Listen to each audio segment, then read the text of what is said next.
Lori here. I'm here to fill my August, the second part of my August reading wrap up.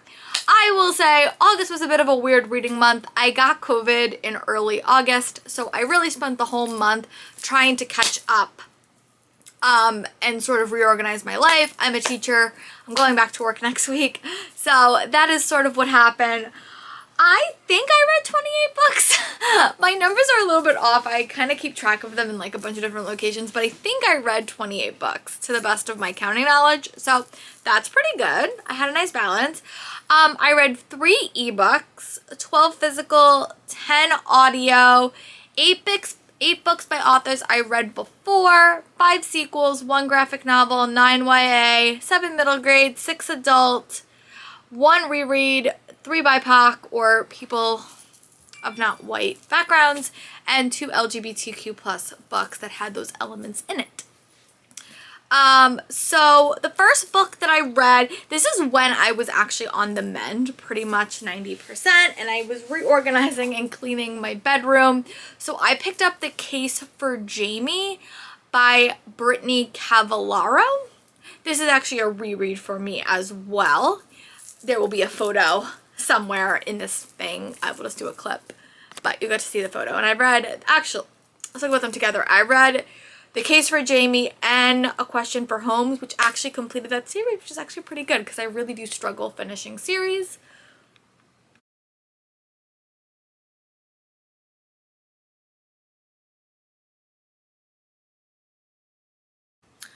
I really liked re-listening to this story. I still think book 3 is probably my favorite because it's very Jamie heavy, and if you don't know what this series is, it is basically a Sherlock Holmes and Watson retelling, and you follow Jamie as he gets caught up with his own personal home, Charlotte, and they have some wild adventures together. I really did like The Question of Holmes as well because it was set at like a theater camp, and I'm a theater teacher, so that was super fun for me. But I think I specifically re-listened to Question for Jamie because it's been so long since I read it, and I got A Question from Holmes and A Case for Jamie in an Audible sale a couple of weeks back. So yeah, I really liked it. I probably gave Case for Jamie 4.5 stars, and I gave A Question for Holmes 4 stars. But again, the reason I like these stories, there are so many Sherlock Holmes retellings floating about. You could find them in middle grade, YA, adult.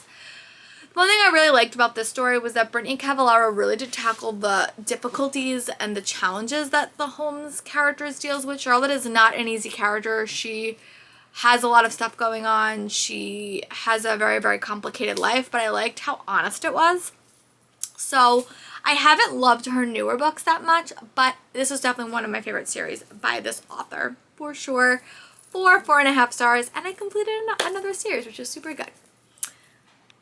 Popping in, I just wanted to give some trigger warnings for this book. It does deal with the aftermath of sexual assault. It does talk a lot about drug abuse and violence, so it is definitely a darker Sherlock Holmes retelling than what you normally get in YA and middle grade, but I really, really liked it. So just some trigger warnings. If you are thinking of checking up the series, these 2 books, it does deal with those issues, but the first couple books in the series, it's much more prevalent.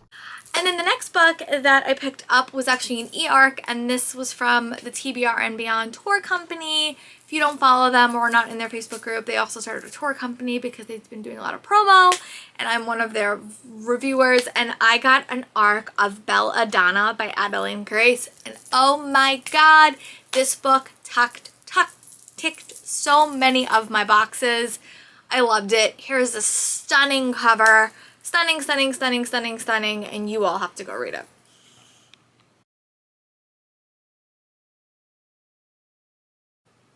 I'm not really sure how to describe this, but you basically follow this main character, and everyone in her family that she's connected to dies. And that is because when she was younger, Death made an appearance at a party and killed everyone in her house except for her. So her and Death have a very interesting connection.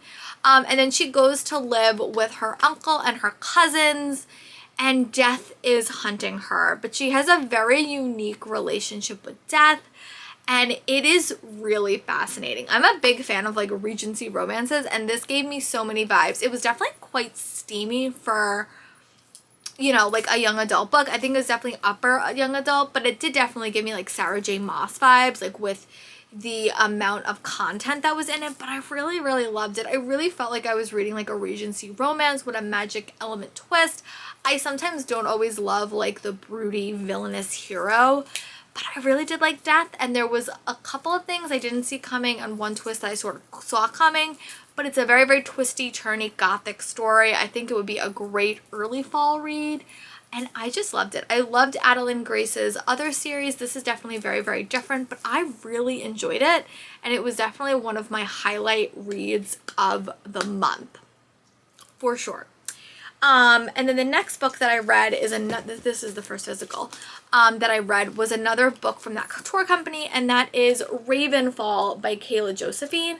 This is the same author that wrote the Stormcrow and the Crow Rider series. This is her middle grade debut that tackles Irish mythology, and you follow this main character named Anna, and she is a witch. So she lives in a small town. Her parents run this like small inn that's very, very magical, and a young boy named Colin comes to town, and they have to sort of use her powers, and her powers are really unique. Like whenever she touches someone, she could see a death that they've seen to sort of uncover what happened to Colin's parents and Colin's older brother. I love this. I devoured this. We are getting a sequel, and I thought it was so great. I really love books that deal with magical creatures, and this one gave me those vibes. I think I really love the relationship between Annabelle and Colin, and I also like that Annabelle was a really different main character because she wasn't necessarily the physical hero of this story. It was Colin, and I like that because these characters were so different. I like that they had a relationship. I like that you dealt a lot of stuff with Anna as she was dealing with her powers and thinking she wasn't good enough.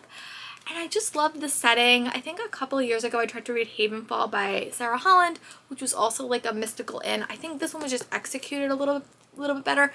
I like the characters. I like the setting. Again, a really good early fall read. I'm just in the mood for all the fall vibes right now, which is probably why my romance reads right now are not working out as well as I wanted them to. However, really good. 4.5 stars. Really fun. If you liked Kayla Josephine's young adult series, I highly recommend her middle grade debut when it comes out. But this one would again be a really, really fun fall read. And then the next book that I picked up, oh, I don't have a physical copy of this one, is Glitch. And this is an audiobook, and I needed a time travel book for my TBR and for the Magical Readathon that I was a part of. And the one that I was going to read, I just ran out of time. I was having a lot of issues with reading blog tour books, so I didn't wind up reading everything that I wanted to. So I picked up Glitch. Here is a pretty photo, and then we will chat about it.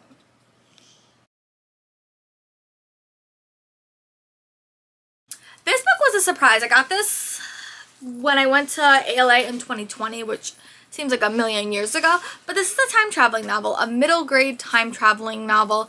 You follow these two characters and they're sort of forced to work together. They sort of do not like each other, and they sort of have to work together to solve time traveling mishaps. It reminded me a little bit of World Between Blanks or the Legends of Tomorrow show. I liked it. I thought it was a fun read. I gave it 3 stars. It was like an enjoyable read, very, very quick, very, very fast paced, very, very action adventure-y. I listened to it in about 2 days. It was a quick read. I gave it 3 stars, and I worked for the time travel prompt, which is the main reason that I picked it up. And then the next book that I picked up was also an audiobook, and that is She Tempts the Duke by Lorraine Heath. I will also attach a photo here. And this is another historical romance. This is her first book in a new series, and here is a photo.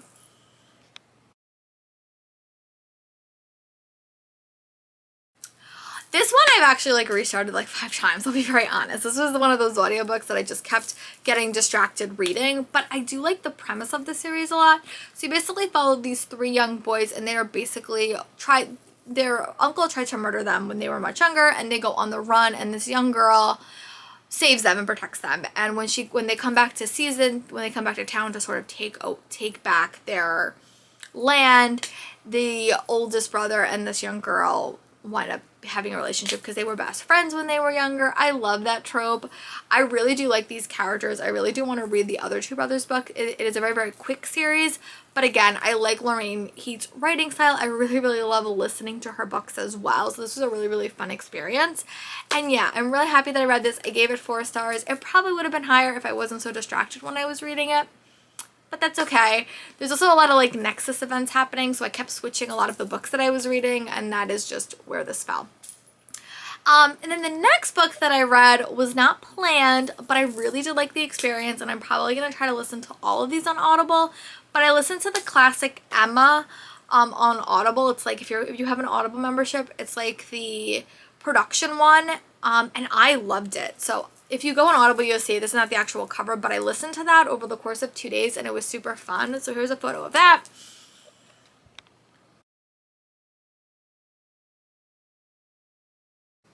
This was supposed to be for a Nexus prompt, but I just got too distracted that day. I went to go see my niece and my nephews, and I got home too late and I couldn't finish it. But I think Emma's probably my favorite classic. I think last month I read Love Decoded, which was an Emma retelling. Emma's definitely my favorite, like, Jane Austen story, so I really, really love listening to it, and I love the interactive elements. I love how there was background noise and characters. I felt like I was listening to a TV show. They have a lot of other ones. They have Pride and Prejudice. They have the whole set. So actually what I'm going to try to do is do a reading vlog where I listen to the adaptation and then find a contemporary retelling. So let me know in the comments if that's something you would be interested in, because I don't know, I think that would be super fun. And then the next book that I picked up was another arc for a blog tour, and that is Bloody Fool for Love by William Ritter. This is the Disney I think Disney must have bought the rights to Buffy because they're coming out with a lot of Buffy books. I read Willow's Daughters series early this summer and really enjoyed it. This is a Spike prequel novel, and it's set in, oh, where was this one set? China in 1990, right after he killed that Slayer. And it's definitely like a quest mystery story following him, Drusilla, and Darla as they deal with the fact that Angel has been resold and how that is going to affect their little trio of characters. And it just was a fun read. I love being in Spike's head. I think he's just a fun character. And this was like a very, very quick one-off story. I didn't actually listen to the audiobook, but I do recommend it because I think you could probably get through it a little bit quicker. But I enjoyed it. It was fun. I definitely want to read the other ones, and I just like that we got to be in his head.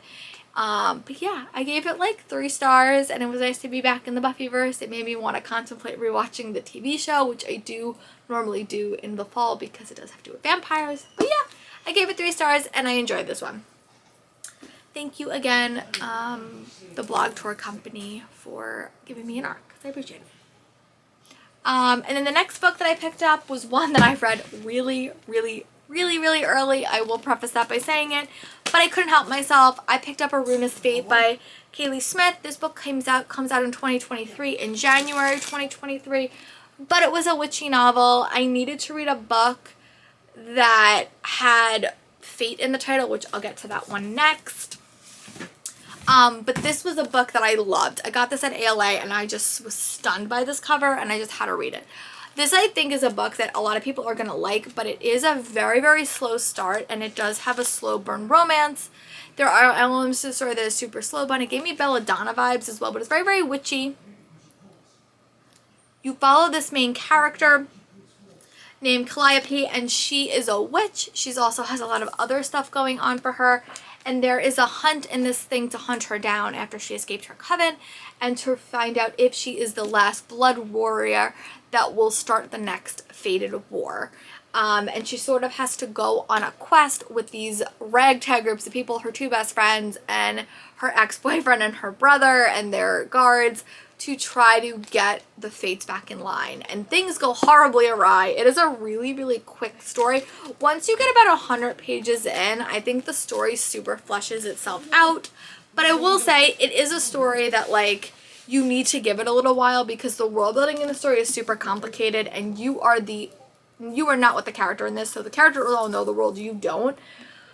Those books are sometimes a little bit complicated to follow because you have to wait for a little bit of info dumpy. I didn't feel like it was info dumpy. There is a lot of LGBTQ plus representation in this story in a bunch of different main characters, just not Calliope, as far as I know. There is the potentiality of a brother's, a love triangle in the story, but it is witchy. I wish it was coming out in the fall, but it's not. But definitely remember this, and I'll try to remind you guys in December and January, because I really, really love this one. I gave it 4.5 stars and am definitely excited for the sequel. And then sort of going along with that, I also read Flirting with Fate by J.C. Cervantes, and this is another book that had faith in the title. This was for the Reading Pumped read a book that has the same word. I did it before and I did it wrong, so I had to redo it, which is okay. Oh, and also, I think all these books are out of order. Ravenfall, I also read for the Magical Readathon, and so Flirting with Fate. But this follows a main character named Ava, and she misses getting her grandmother's blessing because she gets into a car accident and her blessing goes to someone else, and she has to work with her grandmother's ghost and a saint to get back her curse or get back her blessing. And it's just a fun story. Like, I did not know really going in what to expect, but I have enjoyed J.C. Cervantes' middle grade stories. So this is not really mythology, but it's more faith and religion and blessings. And I like that. I thought it was a very, very interesting take. I really like the main characters. The sister dynamics reminded me a lot of To All the Boys I Loved Before series, which I have loved. And I just loved the relationship she had with her grandmother. I also love the romance in this story. And there's a lot of talk in both of these books about fate and what fate means. There was a lot of interconnections in the stories as well that just worked. And I really, really liked it. I gave it 5 stars. Really, really enjoyed it, and I'm excited to see what J.C. Cervantes writes next, and I definitely want to finish her middle grade series soon. And then I did have a book that I put down, and that is Ghost Cloud by Michael Mann. I was on a blog tour for this, but I changed my review. I wasn't feeling reading it. I struggled a little bit with the writing style, so this one was a DNF. But you can see my review, like my thoughts and my reviews in a blog post coming up soon, because they had to push the release date for this, as they've been doing for a while. I think I'm gonna do like a promo post at some point for it. And then the last physical book that I read in the month was the Area 51 Files by Julie Buxom. I'm also on a blog tour for this. Sorry if you could hear my puppy in the background, she's getting into trouble. And this is a middle grade read. I read a lot of middle grade in August because it was really, really easy to fly through, and this is for a blog tour. There is art styles in here. I have read a lot of other stuff by Julie Buxom. She's a YA contemporary author that does deal with harder issues. This book is not like that, but it is really, really fun. You basically follow this girl named Sky Patel Bottom, and she is sent to live in Area 51 with her uncle. She doesn't really know him, and she is shocked to learn that aliens are real, and she has to team up with an alien to save the day as some aliens go missing, and her uncle is the prime suspect. It was fun. It was delightful. I thought the art style in this is really, really cute. They have a pet hedgehog and also a pet dog. I just got a new puppy, as you could hear. So it was really, really fun, and I am excited for book 2. It left it off at like a pretty big cliffhanger, and I'm excited to see where the story goes in the future. But these books will definitely probably go to my students in the early fall when I see them. And the last book I'm going to chat about in this video is Battle Royale, which is a graphic novel, and I'm going to put a photo here because I don't have a physical copy. I got this from the library, and it also fulfilled my last Magical Readathon prompt, which is super exciting because I finally finished the Magical Readathon round in record time, so that's exciting. And this was a very, very cute graphic novel. It followed these 2 main characters. Romance is on the horizon, however, and they have to work together to get into a baking competition. They're both dealing with a lot. Our 2 main characters, one, her parents recently broke up, and she wants to go to this very, very prestigious cooking school. She needs money, so she kind of gets roped into doing this cooking competition, and she kind of takes her best friend along for the ride, and they have to sort of work together to get through all these competitions to basically win this competition. And it was really, really fun. It was a very, very quick read. I read it on the train one day. Yeah, so those are all the books that I read in August. I read 28 things in August. Will I read 28 things in September? I never know. September is one of those really, really weird months where I either read a lot or I read nothing. Not nothing. I always read, but like it's just getting into the routine of commuting and reading and stuff like that. We also have a new puppy, so she takes up a lot of time. But I do hope to still giving you guys content. I definitely will. I have a pretty good commute where I will. But let me know in the comments what was your favorite book. My favorite physical book that I have with me right now, I would say, oh, you're gonna see my puppy. She's very excited. Sorry. Oh my goodness. Hi, Cassie. You want to say hi? Want to say hi? Want to say hi to the people? No, she doesn't want to say hi to you guys. Sorry. But yeah, these are my 2 favorite books. I better wrap it up before she gets into too much trouble. I will talk to you guys for my next video. Bye, friends.